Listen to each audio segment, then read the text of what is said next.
Nous continuons notre enseignement concernant ce temps béni qui est encore à venir, que l'on appelle dans la parole du Seigneur le règne de 1000 ans ou le millénium, alors que les nombreuses promesses qui ont été faites par Dieu à Israël, au Seigneur Jésus-Christ et surtout à l'Église de Dieu vont finalement s'accomplir. Et au risque de me répéter, je veux encore une fois vous lire ce passage que Paul a écrit dans sa lettre aux Éphésiens, les exhortant et priant surtout pour eux, afin qu'ils puissent comprendre la gloire qui leur est réservée. Et c'est pas peu de choses qu'ils veulent prier pour les Éphésiens, parce que dans le Nouveau Testament, probablement que l'Église la plus spirituelle de toutes les églises qui y sont mentionnées, c'est justement l'Église d'Éphèse. Nous savons que l'Église la plus charnelle, c'était Corinthe, à un tel point que l'apôtre Paul leur a dit « J'aurais bien aimé vous enseigner des choses plus avancées, plus profondes, mais je ne le peux parce que vous êtes charnel. C'est plein de divisions, de jalousie au milieu de vous. Alors, on ne peut pas avancer dans les profondeurs de Dieu. » Mais les Éphésiens étaient très spirituels, très avancés dans la connaissance du Seigneur. Et voici ce qu'il va leur dire ici dans le premier chapitre, à compter du verset 16. « Je ne cesse de rendre grâce pour vous, faisant mention de vous dans mes prières, afin que le Dieu de notre Seigneur Jésus-Christ, le Père de gloire, vous donne un esprit de sagesse et de révélation dans sa connaissance, et qu'il illumine les yeux de votre cœur, pour que vous sachiez quelle est l'espérance qui s'attache à son appel, quelle est la richesse de la gloire de son héritage qu'il réserve aux saints, et quelle est envers nous l'infinie grandeur de sa puissance se manifestant avec efficacité par la vertu de sa force. » Alors, même si les Éphésiens étaient avancés dans la connaissance de Dieu, même si c'était une Église vraiment très spirituelle, l'apôtre Paul dit « Je prie afin que Dieu puisse illuminer les yeux de votre cœur pour que vous puissiez voir des choses que peut-être vous n'êtes pas conscient actuellement. » Vous savez, nous avons des yeux ici, des yeux physiques pour voir et nous diriger dans le monde matériel, mais nous avons ici dans l'homme intérieur des yeux spirituels qui peuvent nous permettre de voir dans le monde spirituel, comprendre les choses de l'esprit. Et c'est important, et c'est pourquoi je reviens encore une fois avec ce passage-là, parce que pour beaucoup de chrétiens, ils n'ont qu'une idée très vague de l'au-delà, du ciel. Je dis toujours à la blague, tous les chrétiens que je connais veulent aller au ciel. Mais la plupart des chrétiens que je connais ne savent pas c'est quoi le ciel, qu'est-ce qu'il y a au ciel, où c'est le ciel, qu'est-ce que nous ferons au ciel. Très, très vague idée, mais tout le monde veut y aller. Et je dis toujours à la blague, nous préparons nos vacances annuelles de meilleure façon que nous préparons nos vacances éternelles. Surtout aujourd'hui avec Internet, tu veux voir l'hôtel, la chambre d'hôtel que tu as réservée. Est-ce que c'est vraiment au lieu tel que c'est décrit? Est-ce que c'est vraiment sur le bord de la mer? Et ainsi de suite. Mais la plupart des chrétiens n'ont pas le temps ou n'ont pas le goût de s'informer au sujet de leur avenir, de l'héritage qui leur est réservé, de savoir c'est quoi le ciel, où est-ce que c'est le ciel, qu'est-ce que nous ferons au ciel. Et bien souvent, parce que nous n'avons pas cette information, nous manquons de persévérance et nous manquons d'enthousiasme. Et c'est une des raisons pour laquelle beaucoup de gens sont venus à la connaissance du Seigneur Jésus-Christ, ont été vraiment sauvés, mais en cours de route ont délaissé et même abandonné le Seigneur. Mais tout comme nous avons mentionné précédemment, l'apôtre Paul lui-même dit que nous devrions fonctionner les yeux fixés sur l'au-delà, sachant ce qui nous attend, sachant en grande partie ce qu'il y a de l'autre côté. Bien sûr, on ne peut pas tout savoir, tous les détails ne nous sont pas révélés dans la parole de Dieu, mais il nous est assez révélé de choses pour vraiment nous enthousiasmer et nous rendre déjà heureux dans notre pèlerinage ici-bas sur la terre, attendant ces choses-là, parce que si elles ont été promises, si elles sont décrites pour nous dans la parole du Seigneur, c'est qu'elles sont réelles. Et que toutes ces promesses-là que Dieu nous a faites s'accompliront un jour où nous régnerons avec lui dans ce monde nouveau. Alors une des choses qui est très importante à comprendre, que Dieu puisse illuminer les yeux de notre cœur à ce sujet-là, c'est cette première période de notre héritage que nous appelons le millénium. Bien sûr, évidemment, dans notre marche présente, déjà nous avons l'accomplissement de plusieurs promesses que Dieu nous a faites. Déjà, nous participons à notre héritage, l'héritage que Dieu donne à ses serviteurs et à ses servantes. Nous en jouissons présentement en partie. Mais lorsqu'il sera revenu, lorsque le Seigneur Jésus-Christ sera revenu et que nous entrerons dans cette période qui est appelée le millénium, ben c'est une plus grande partie de notre héritage que nous posséderons et ce sera en préparation du monde parfait et même plus que parfait qui suivra la période du millénium. Alors déjà, par notre nouvelle naissance, parce que nous appartenons à Jésus-Christ, et comme nous l'avons enseigné, parce que nous avons été placés en Jésus-Christ et que les promesses qui ont été faites à Abraham ont été faites aussi à sa postérité qui est Christ, si nous sommes en lui, ces promesses-là sont nous, alors nous entrons facilement dans le règne de 1000 ans à cause de Christ. Mais il y a une différence entre entrer dans le millénium et régner avec Christ dans le millénium. Par la nouvelle naissance, nous sommes assurés de cette entrée, notre accès au millénium. Mais par notre vie chrétienne, notre fidélité au Seigneur Jésus-Christ, nous sommes assurés de ce règne dans le millénium avec le Seigneur Jésus-Christ. Autrement dit, notre façon de vivre présentement détermine les positions que nous occuperons dans le règne de 1000 ans et pour toujours dans la Nouvelle Jérusalem, la Nouvelle Terre et les nouveaux cieux. Alors, nous entrons dans le règne de 1000 ans, mais nous pouvons aussi régner durant cette longue période-là. Devenez partenaire avec ce ministère par votre soutien financier et aidez-nous à planter le flambeau de l'Évangile à travers le monde entier. Vous recevrez un enseignement audio à tous les mois de la part de l'évangéliste Mario Massicotte, ainsi que notre bulletin de nouvelles prophétiques incluant des enseignements bibliques, des nouvelles du ministère et des commentaires sur les actualités prophétiques. Débutez dès aujourd'hui en visitant notre site web www.paindevie.org ou par courriel à info@paindevie.org. Et c'est la raison principale pour laquelle nous sommes exhortés à faire attention à notre marche chrétienne, parce que selon notre fidélité à servir le Seigneur, ben, nous déterminons les autorités, les endroits, les places où nous régnerons dans ce règne futur qui est à venir bientôt, le règne de 1000 ans ou le millénium. Durant ce règne futur, il y aura premièrement différents rangs parmi les rachetés de l'Éternel. Nous lisons ça dans 1 Corinthiens chapitre 15, versets 22 et 23.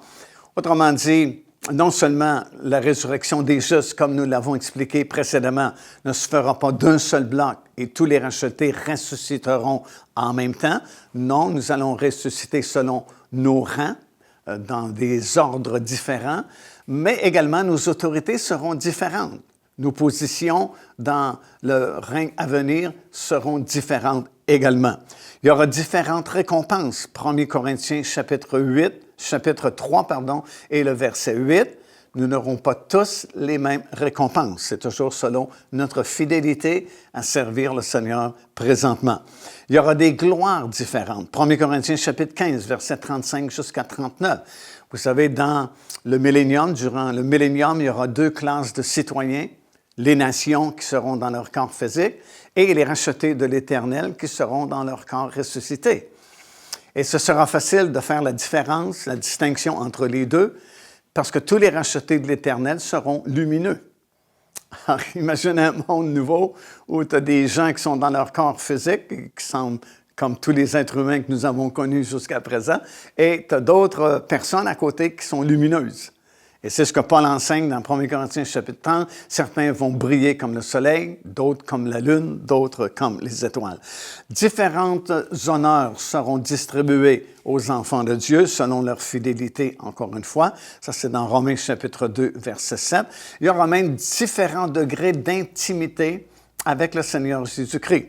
Tout comme durant son ministère ici-bas, tu avais les 70 disciples, tu avais les 12 apôtres du Seigneur, mais quand il y avait des situations un peu plus exigeantes, il y avait toujours trois apôtres avec le Seigneur, Pierre, Jean et Jacques. Alors, il y a différents groupes de croyants qui seront plus intimes avec le Seigneur Jésus-Christ que d'autres. On le voit aussi par le positionnement des rachetés de l'Éternel dans le livre de l'Apocalypse. Lorsqu'ils sont au ciel, vous voyez certains groupes de rachetés qui sont devant le trône, d'autres sont autour du trône, d'autres sont beaucoup plus éloignés, ils sont debout dans la mer de verre, et ainsi de suite. Alors, différents positionnements, certains groupes plus proches du trône de Dieu que d'autres groupes. C'est pourquoi nous sommes exhortés, à cause des différences. Autrement dit, nous bâtissons notre futur. Par notre marche ici-bas, nous déterminons les autorités, les gloires, les récompenses que nous aurons dans le monde à venir. Et à cause de cela, nous sommes exhortés de différentes exhortations dans la parole du Seigneur, mais toujours dans ce contexte-là et en perspective de ce royaume-là. Tout d'abord, dans Matthieu, chapitre 6, verset 19, ça dit « Ne vous amassez pas des trésors sur la terre, où la teigne et la rouille détruisent, où les voleurs percent et dérobent, mais amassez-vous des trésors dans le ciel, là où la teigne et la rouille ne détruisent point, où les voleurs ne percent ni ne dérobent, car là où est ton trésor, là aussi sera ton cœur. » Et plusieurs autres exhortations. Philippiens, 3e chapitre, verset 14. Paul dit « Je cours vers le but pour remporter le prix de la vocation céleste en Jésus-Christ. » 1 Corinthiens, chapitre 9, verset 24. « Ne savez-vous pas que ceux qui courent dans le stade courent tous, mais qu'un seul remporte le prix? Courez de manière à le remporter.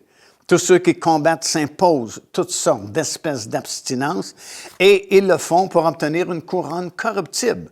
Mais nous, faisons-le pour une couronne incorruptible. » 1 Corinthiens chapitre 15, verset 19. « Si c'est dans cette vie seulement que nous espérons en Christ, nous sommes les plus malheureux des hommes. » Et il continue au verset 32 en disant « Si c'est dans des vues humaines que j'ai combattu contre les bêtes à Éphèse, quel avantage m'en revient-il? » Alors, il fonctionne toujours dans la perspective du monde à venir. Tous ses gestes, tous les travaux qu'il entreprend, toutes ses actions sont calculées en prévision du règne à venir. 2 Pierre, 1er chapitre, verset 10, ça dit ceci, « C'est pourquoi, frères, appliquez-vous d'autant plus à affermir votre vocation et votre élection, car en faisant cela, vous ne broncherez jamais, et c'est ainsi en effet que l'entrée dans le royaume éternel de notre Seigneur et Sauveur Jésus-Christ vous sera pleinement accordée. » Et vous pouvez prendre une concordance et vous avez plusieurs autres exhortations que vous trouverez dans la parole du Seigneur qui vont dans le même sens. Et ces exhortations-là nous disent continuellement que c'est mieux de travailler dans la perspective du monde à venir que de travailler uniquement pour les choses de ce monde. Bon, ça ne veut pas dire d'être paresseux dans cette vie, au contraire. Dieu veut que nous œuvrions, que nous travaillions, que nous prenions soin des nôtres, de notre famille.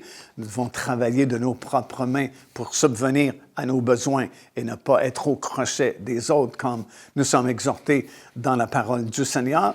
Mais notre vision à long terme, notre aspiration devrait toujours être placée sur le monde à venir, les promesses que Dieu nous a faites. D'abord dans ce millénium, ce règne de 1000 ans, mais surtout après, dans ce monde éternel de Nouvelle Jérusalem, nouveaux cieux et nouvelle terre. C'est tellement important parce que nous déterminons présentement nos positions, nos autorités, nos gloires et nos récompenses. C'est comme un peu des jeunes qui vont à l'école. À l'école, ils préparent leur avenir. Ben, si tu rates tes premières années à l'école, tu as beaucoup moins de chances de réussir dans la vie. Mais si tu fais attention, ben, habituellement, tu es récompensé. Et c'est le même système dans le monde spirituel de Dieu. Ici l'évangéliste Mario Massicotte qui vous invite à vous inscrire à notre lettre de nouvelles électronique. Et pour ce faire, il suffit de visiter notre site web au www.paindevie.org et tout en haut à la droite de votre écran, vous allez voir cet onglet sur lequel vous cliquez et vous vous inscrivez tout simplement. Ça vous permettra de recevoir des nouvelles du ministère de Pain de Vie et en même temps recevoir le bon enseignement de la parole de Dieu. Faites-le donc aujourd'hui même. Et c'est la raison pour laquelle l'apôtre Paul lui-même et les autres auteurs des épîtres du Nouveau Testament et même les saints de l'Ancien Testament, les prophètes de la Bible, et les patriarches, ceux qui ont vécu avant nous, ont fonctionné de cette façon-là parce que plusieurs d'entre eux ont même eu des visions du monde à venir. Quand Moïse est sorti d'Égypte pour s'identifier avec le peuple de Dieu, la Bible dit qu'il a préféré être un peu maltraité vraiment par ses compatriotes que d'avoir la richesse et la gloire de toute l'Égypte, parce qu'il avait les yeux, lisons-nous, fixés sur la rémunération. Alors écoute, le type, à ce moment-là, il est déjà millionnaire, il est déjà positionné dans le gouvernement égyptien par mariage, qui est promis. Son avenir est assuré. La gloire et la richesse de ce monde lui sont proposées, mais il va préférer être maltraité avec les enfants de Dieu ou le peuple d'Israël à l'époque, plutôt que de garder la gloire, la prestance et la richesse de toute l'Égypte. Et la raison est simple, parce qu'il avait les yeux fixés sur la rémunération. Ça veut donc dire que Moïse, soit qu'il l'a vu en vision, ou soit qu'une parole réma lui a été donnée en son esprit, mais il a vu quelque chose qui était plus avantageux pour lui que la richesse et la gloire de ce monde. Et c'est un peu la même chose. Abraham marchait parce qu'il avait les yeux fixés sur une cité dont Dieu est l'architecte. Alors, probablement qu'Abraham déjà a vu en vision la Nouvelle Jérusalem, puisqu'il parle de cette cité-là dont Dieu est l'architecte. Plusieurs prophètes de l'Ancien Testament également ont fonctionné de la même façon parce qu'ils savaient qu'il y avait un héritage qui valait la peine de travailler pour cet héritage-là et même de souffrir pour obtenir cet héritage-là.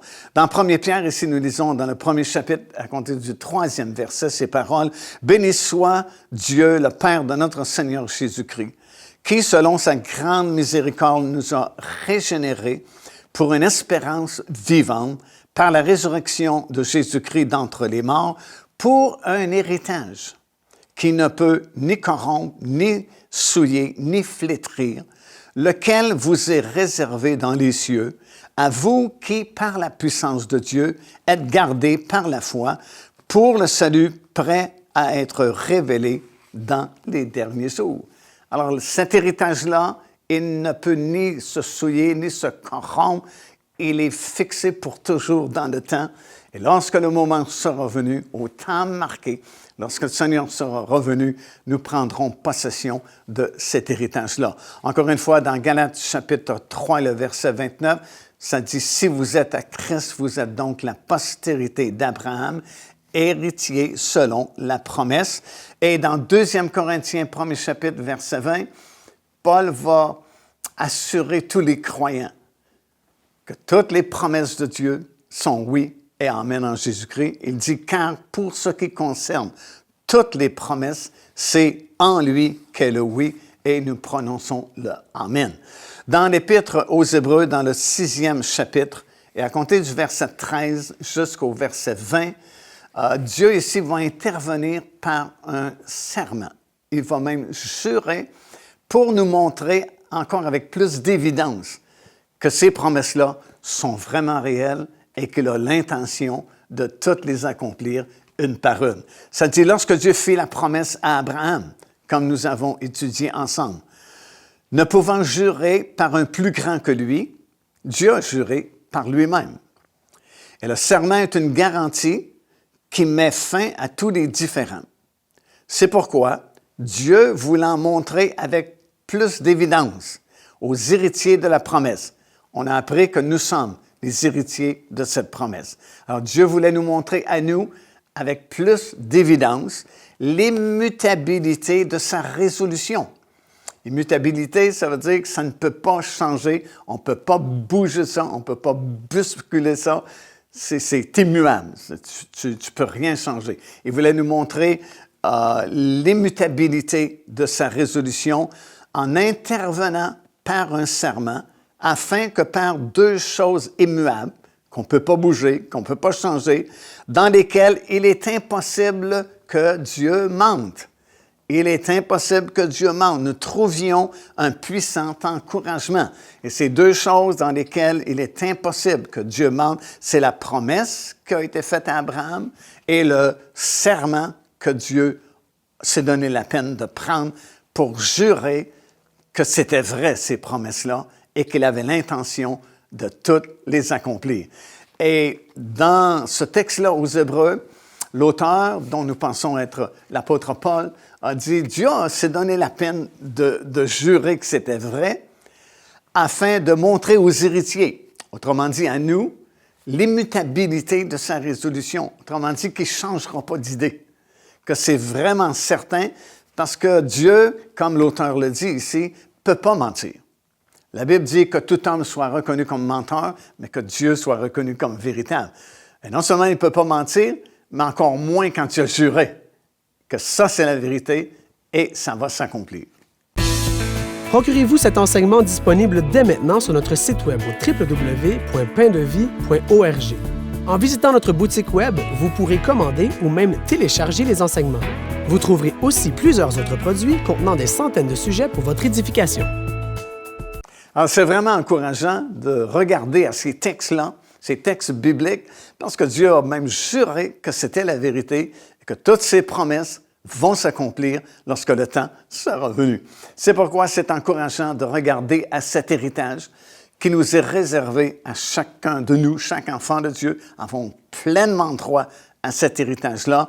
Et vous avez plusieurs, encore une fois, versets de la parole de Dieu qui nous exhortent au sujet de cet héritage-là, qui devrait occuper régulièrement nos pensées, surtout quand ça va mal, surtout quand il y a des luttes, des tribulations ou qu'il y a des déceptions.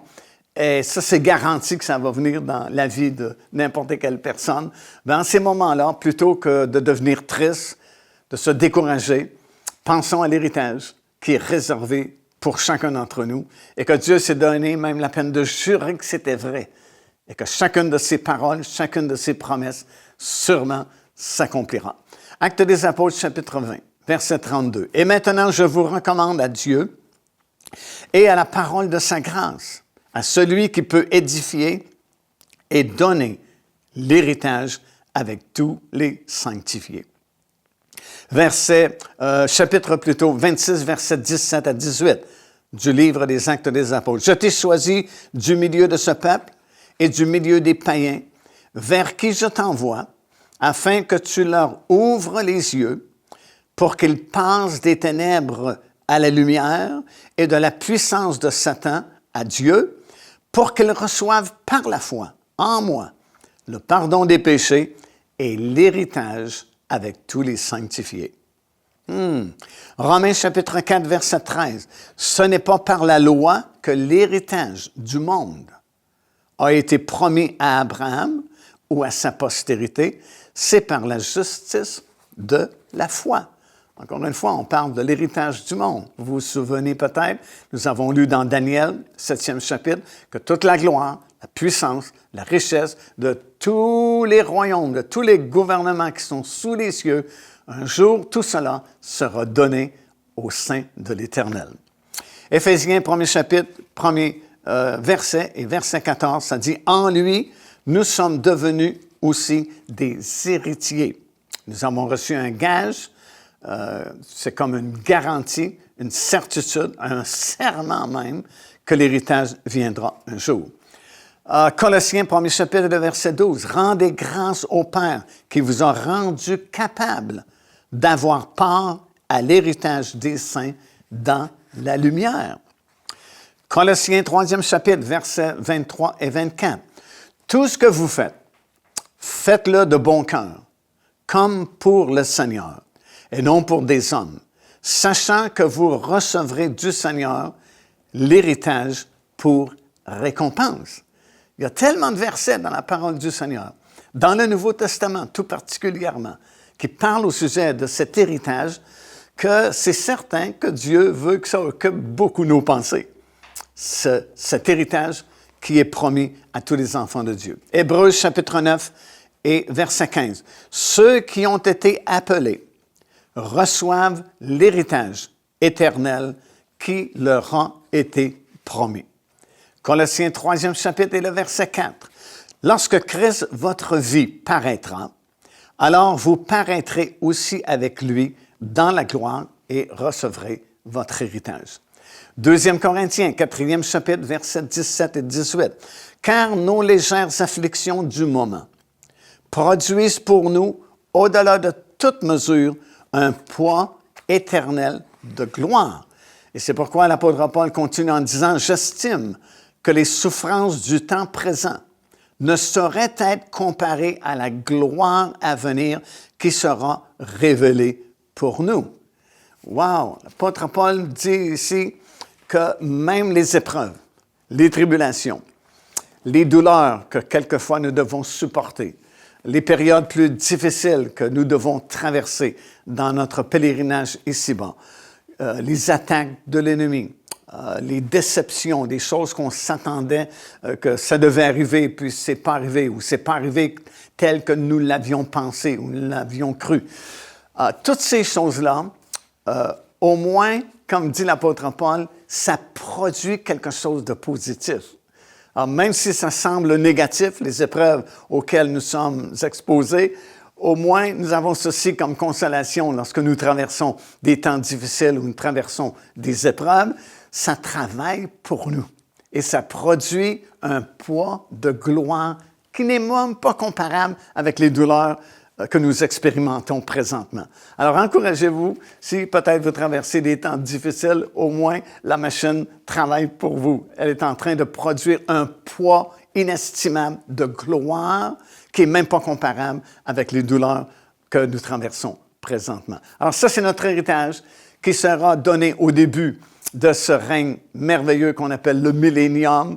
Et pendant 1000 ans, la terre sera en repos. Nous serons en repos, quoique très actifs, parce qu'il y aura beaucoup d'activités, beaucoup de vie qui sera déployée durant cette période-là. Mais c'est notre héritage. Gardons nos yeux fixés sur les promesses de Dieu et sur ce glorieux héritage, et nous ne broncherons jamais. Car Dieu a tant aimé le monde qu'il a donné son Fils unique, afin que quiconque croit en lui ne périsse point, mais qu'il ait la vie éternelle. Téléchargez gratuitement l'enseignement « Le salut, c'est quoi ?» en visitant notre site web www.paindevie.org et recevez la grâce merveilleuse que Dieu vous offre.